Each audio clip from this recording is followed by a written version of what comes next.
Bamama bandeko nasima na biso kouta na Genève esika wapi tosalaki discussion na délégation ya Rwanda pona makambo oyo Rwanda ya Paul Kagame ezali kosala na mboka na biso esengelaki na ngai na solola na bino population ya Congo, mais en même temps natinda message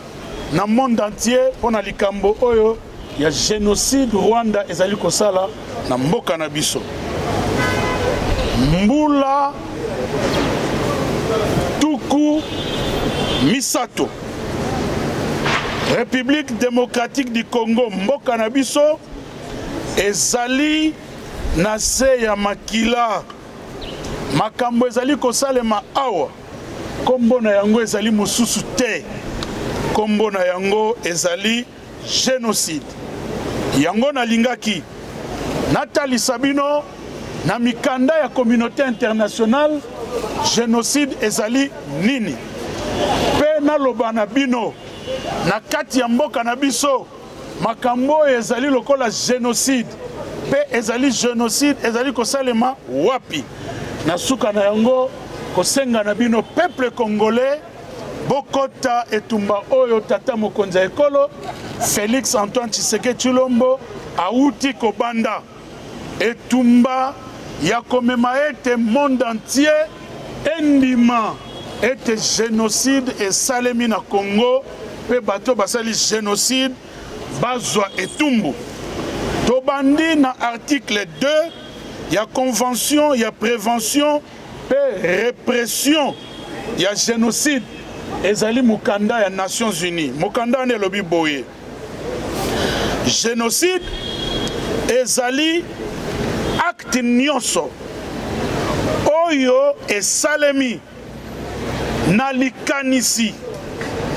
ya koboma ndambu to bato nyonso ya groupe moko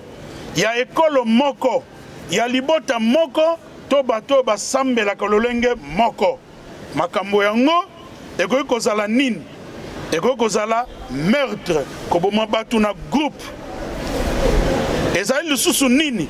ezali kotouche bomoto na bango nzoto na bango to kotouche makanisi na bango na lolenge ete oyo ozali kosala bango esuka ke groupe ya bato wana bakufa bango nyonso to ndambu na bango bakufa ezali pe ba mesure oyo kokosala ete bato wana babotaka lisusu te ezali pe ba mesure oyo ezali ke bokokozwa bana ya mike na groupe oyo bozomema bango na makasi bokotisa bango na groupe mosusu makambo na uti koloba yango nde Nations Unies ebengaka génocide soki tozongi awa na Congo tokomona ete na 2010 Nations Unies ebimisaki rapport moko kombo na yango rapport mapping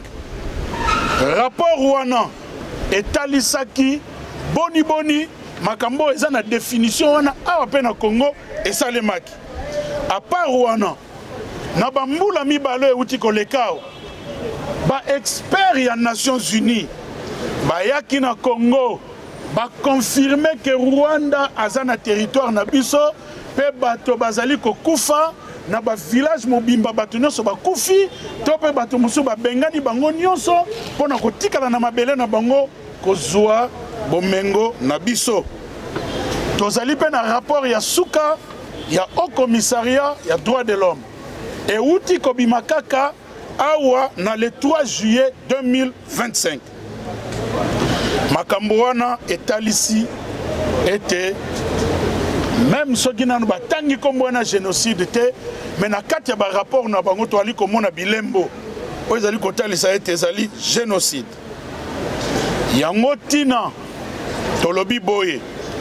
soki otali ba rapport na ba document ya ba Nations Unies okomona ete eza na ba place ebele bato bazalaki massacré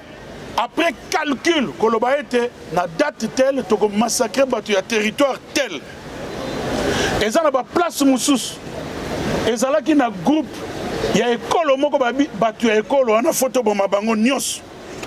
eza na esika mosusu baye babengani bato nyonso ya village baye na bato mosusu batie bango wana makambo na ali koloba eza na ba rapport ya Nations Unies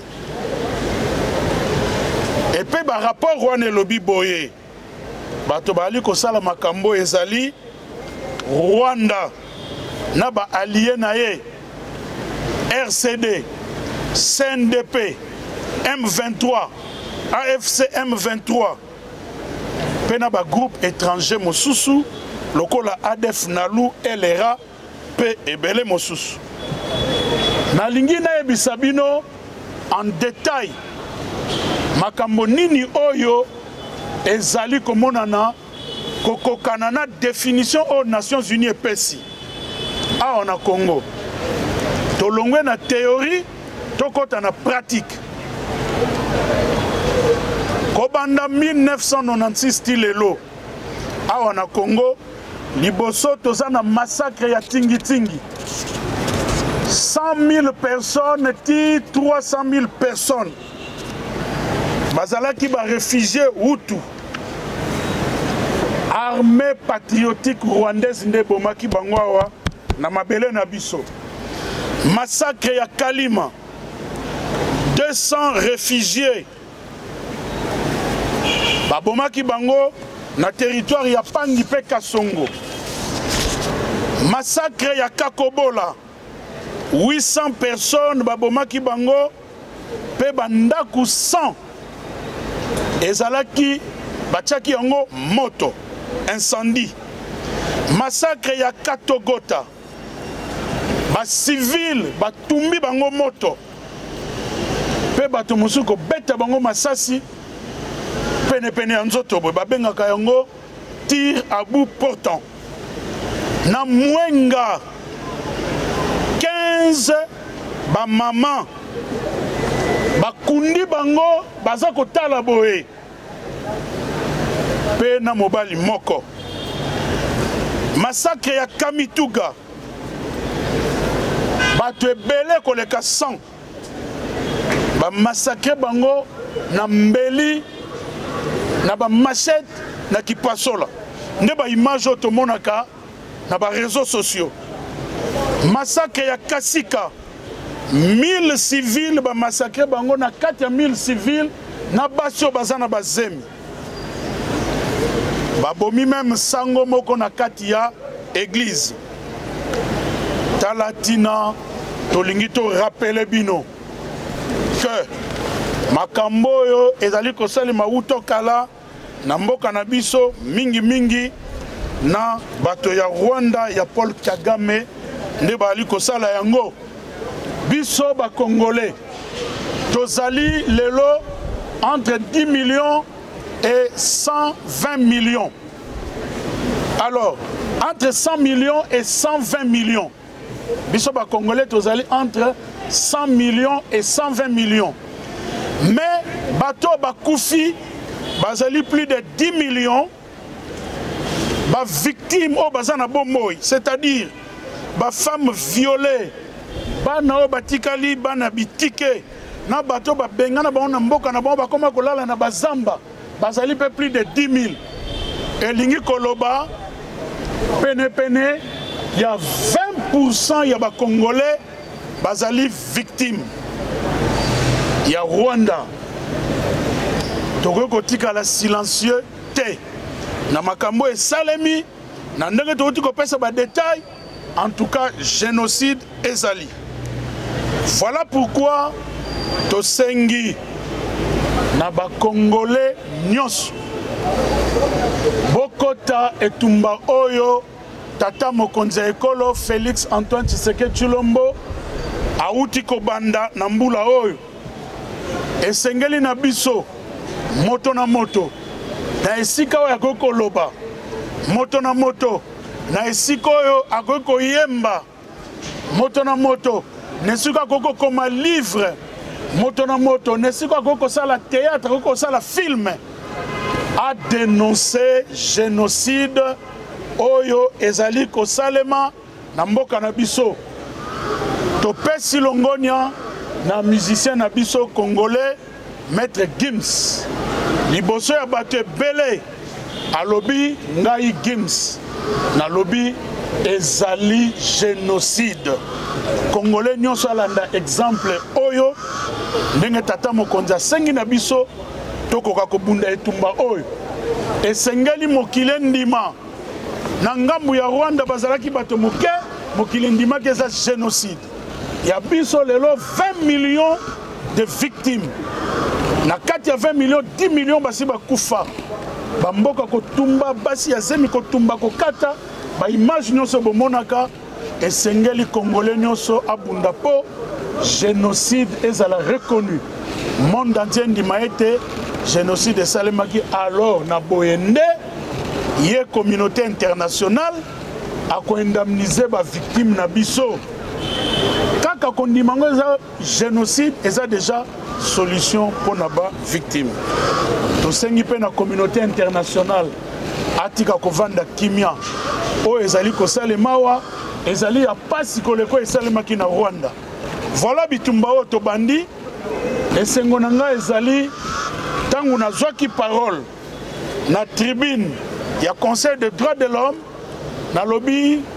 monsieur le haut commissaire liboso napesi yo mbote na kombo ya tata mokonzi ya ekolo Félix Antoine Tshisekedi Tshilombo napesi yo mbote na gouvernement congolais na kombo ya gouvernement congolais napesi yo mbote na kombo ya peuple congolais mais nalobi makambo oyo uti ko constater na Congo esengeli obenga yango kombo génocide ntango nalobi boye ba Rwandais batombokaki bake même kosala point de presse na Genève bakiti bake kosala point de presse tina mboka na bango lelo Rwanda mobimba eza en campagne balobi génocide eza kako esaleme pa na bango bakongolo bazokufa baza na tina te ekoko bengama génocide te